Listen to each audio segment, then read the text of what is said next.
let me try to look at current events from the point of view of partially deterministic, fatalistic forces.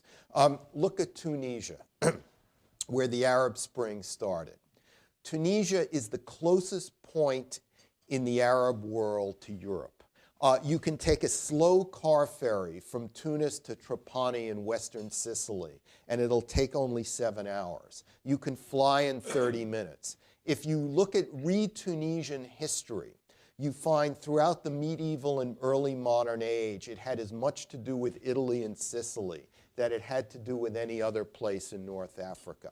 If you look at a map of Roman settlements from Morocco to Egypt, you'll find age-old clusters of civilization in Morocco, Tunisia, Greater Carthage, that is, and the Nile River Valley.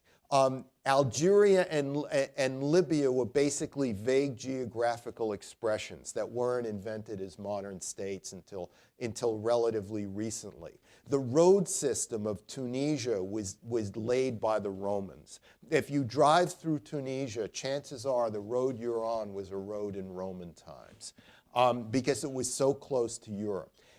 Yet, when Scipio Africanus destroyed Carthage, destroyed Hannibal's forces, he dug a fossa regia, a demarcation ditch, which went from Tabarka in the north, south a few hundred miles, and then straight east to Sfax on the eastern Mediterranean coast.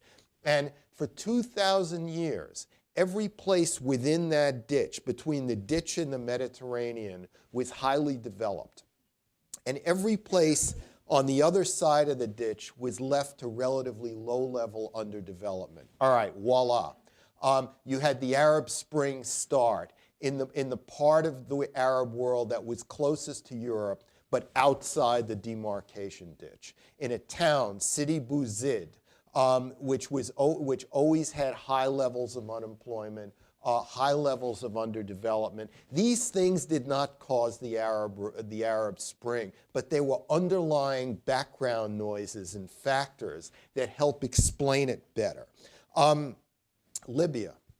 Libya was not a place, a country, until the 20th century. Greater Tripolitania, Trablus, Tripoli in the west, was always oriented to Greater Carthage. Benghazi, Cyrenaica in the east, was always oriented towards Alexandria and the Nile Valley. It was always a nest of regionally based tribes. Therefore, when the Arab Spring spread to Libya and Egypt, it was fundamentally different in Tunisia and Egypt than it was in Libya. In Tunisia and Egypt, the issues quickly became political. A form of Islamism versus a variant of Western-style secularism, whatever. And these became pitched battles, which are still being fought. But the basic identity of the state was never never an issue. There was bureaucracies. There was a motor vehicles bureau. There was agricultural forces. There were roads. There were institutional administrative development, because these places were age-old clusters of civilization because of proximity to the Mediterranean in Tunisia's case and the Nile Valley in Egypt's case. The Nile flows from south to north, but the winds go from north to south, enabling sailing in the other direction, so that Egypt became united by the Nile. Whereas in Libya, the issue was very different. The issue was governance itself, because this place wasn't really a country in the first place, partly and largely because of geographical reasons. So that the government of Libya can't really govern outside of Greater Tripoli. And the whole south has already been lost.